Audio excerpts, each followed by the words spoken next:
Welcome to episode 163 of EDH Commander Challenge. I'm your host, BT. Some very important announcements. Starting at the very latest Sunday, February 7th, the EDHCC Patron Tournament's first round matchups will finally start airing, and I am super excited. I should have the brackets up for the tournament on my Twitter page before long as well. Also, the decks for the first episode of our other series, named, at least for now, Vintage Vigilance, are finally ready. It's just currently we're working out the scheduling conflict caused by the curfew and the pandemic that's still very much ongoing across the world. Next, for Christmas, Emma got me a sweet, beautiful new overhead tripod. So we're testing it out in today's episode, and you can let us know if you enjoy it better like this, or the normal way we've been doing it in the comments below. Oh, by the way, we apologize for the glare. It is and will always be the toughest issue for filming episodes. Finally, today's episode is dedicated to our newest patron and longtime fan of the show. He is the Buckshot, Daniel Fernandez. We hope you enjoy it, and thank you for being incredibly generous, kind-hearted, and supportive to this little dream of mine. Now then, let's go and check out those opening hands. First, in this corner, with an opening hand of a Plains, Mountain, Knight of the White Orchid, Nahiri the Lithomancer, Soul Ring, Dowsing Dagger, Sword of Light and Shadow, and his Boros-style general, Reyav Mastersmith. He is yours truly, the host, BT.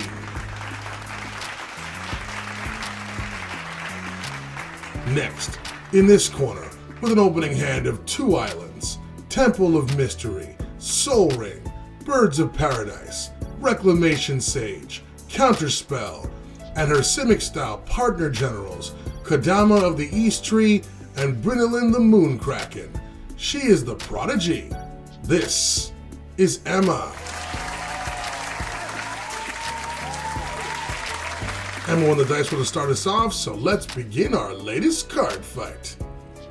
For our first turns, Emma plays an island and has a turn 1 Soul Ring. I laugh because I play a Plains and also cast Soul Ring. That's the first time that's ever happened on this channel. Emma plays Temple of Mystery, tapped, and scries 1, keeping the card on top, and passes. I play a mountain and cast Oketra's Monument, and pass. Emma plays an island and casts Reclamation Sage. She used its ETB to get rid of my monument, and passes. I play a Plains and cast Nahiri the Lithomancer. But Emma steps in again and stops it with the OG Counterspell. So as a result, I'm forced to pass. Emma plays Command Beacon and casts Hadana's Climb. Then she moves into combat and uses its effect to place a +1/+1 counter on her Sage. Then she attacks me with it for 3 damage and passes. I start my turn by casting Knight of the White Orchid. With its ETB, I grab a Plains from my deck and put it into play, as Emma has more lands than me. Then I cast Kazel's Toll Collector and pass. Emma plays a forest and casts Birds of Paradise, followed by Lotus Cobra. And geez, that glare is quite annoying. I'm so sorry about that, everyone. Anyways, Emma moves into combat and uses her climb to give her Sage another +1/+1 counter. making it a 4/3. And she attacks me with it. I decide to trade my Toll Collector with it, and she passes after both creatures die. I play a Plains and cast Arden Intrepid Archaeologist, followed by my General, Reyav Mastersmith. Lastly, I cast Dowsing Dagger. With the equipment's ETB, Emma gains 2 0/2 plant tokens on her side of the field. Then I move into combat and use Arden's effect to equip my dagger to my knight. And I attack Emma with it.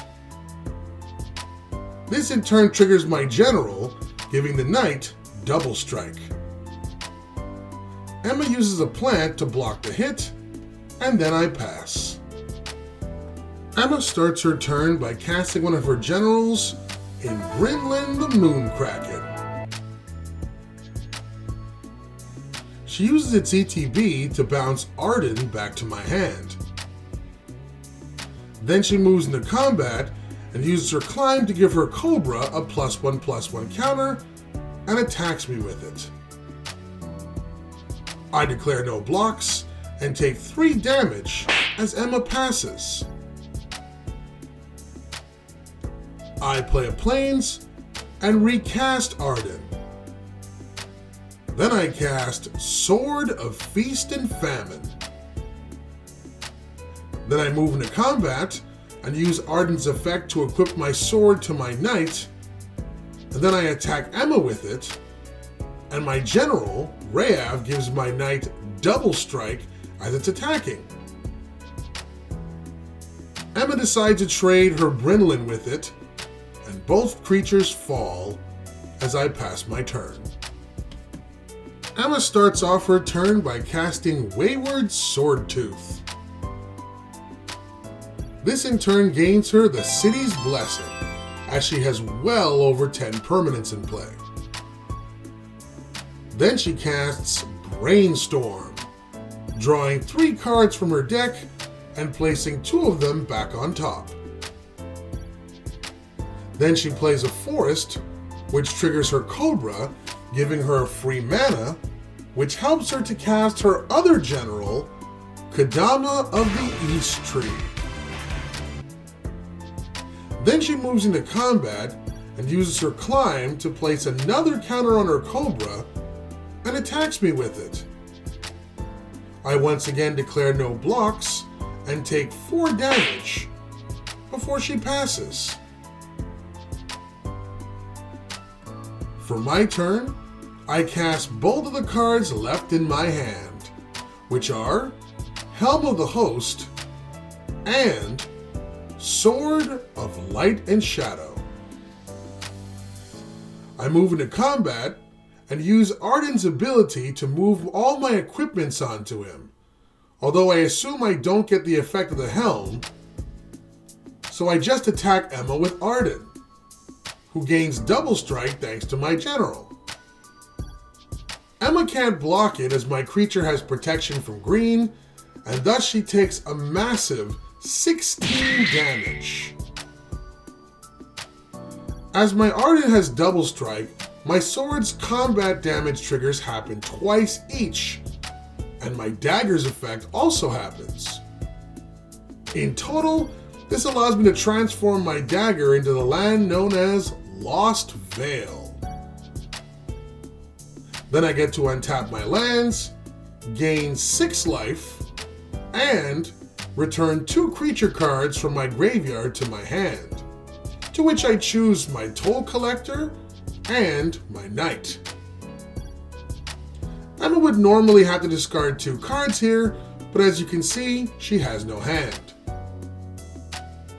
In my second main phase, I recast my Toll Collector and use its 0 effect to equip both my swords to it for free before passing my turn.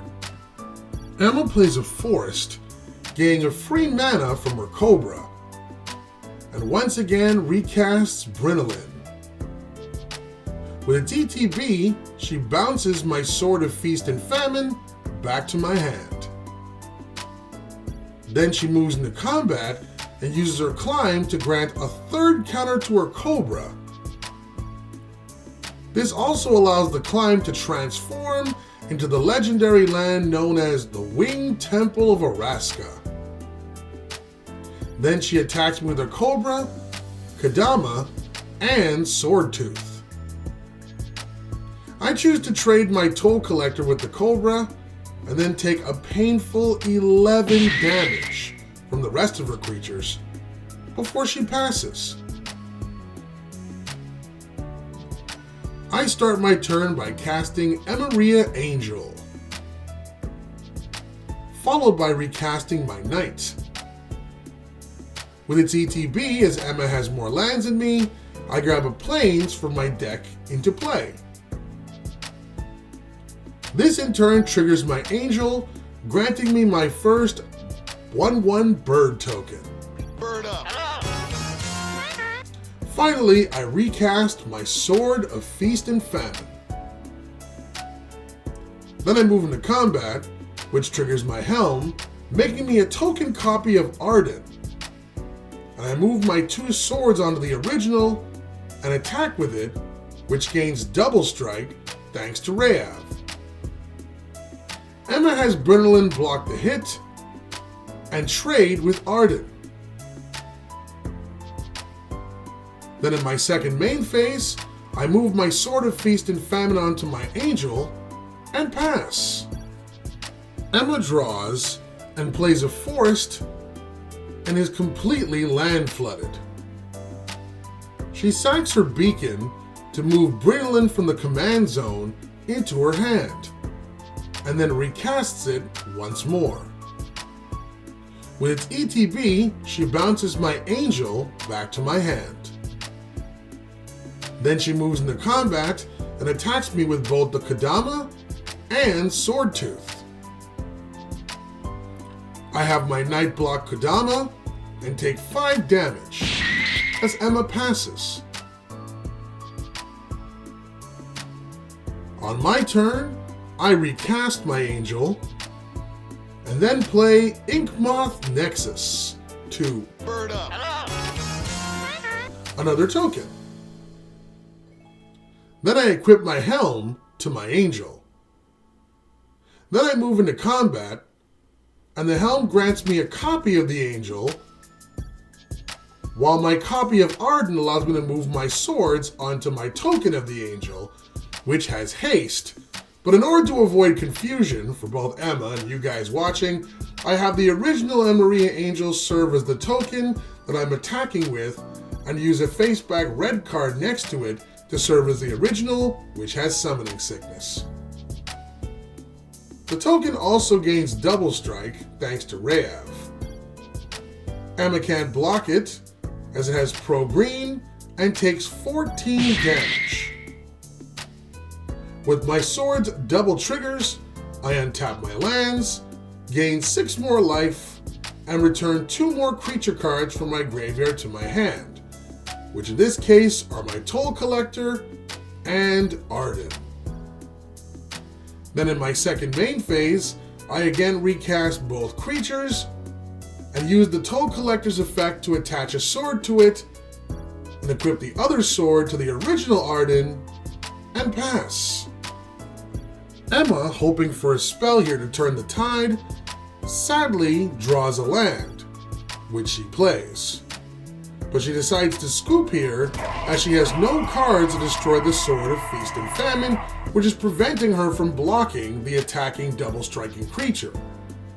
Thus I take the win, but I'm well aware it was merely because she was land-flooded this time around. Emma's Brinelin was pretty interesting, and if she had gotten some draw power, I think she could have stabilized and begun to take control of the game. Both my Sword of Feast and Famine and Sword of Light and Shadow really did an incredible job here. Thanks to them, I was able to keep my life total up and recycle the creatures on my board to block some of Emma's threats. Not to mention being able to get around some of them so I can hit her directly thanks to the protection from green. Do you agree with our picks? Let us know in the comments below. Also, if you enjoy our content, consider becoming a patron. We'll grant you access to some future tournaments, bonus entries in our giveaways, your nickname in our EDHCC club, and so much more. Again, a special thanks to the Buckshot for being our newest patron. We hope you enjoyed the episode. Don't forget to let us know in the comments below if you like the new angle or if you prefer the original way.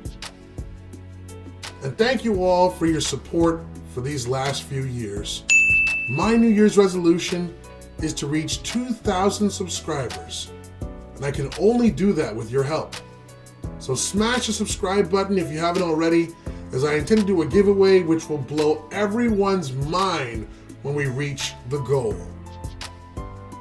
Until next time, stay safe, stay warm, and keep on card gaming. Thanks for watching, guys. Hope you enjoyed this week's episode. If you're a fan of EDH gameplay and you like whether it be 1v1 or multiplayer and you want to be part of the ever-growing Command Your Challenge family, just make sure you smash the subscribe button and notification bell down below. We do weekly videos. Don't forget as well to like, comment, share our videos, but most importantly, enjoy them.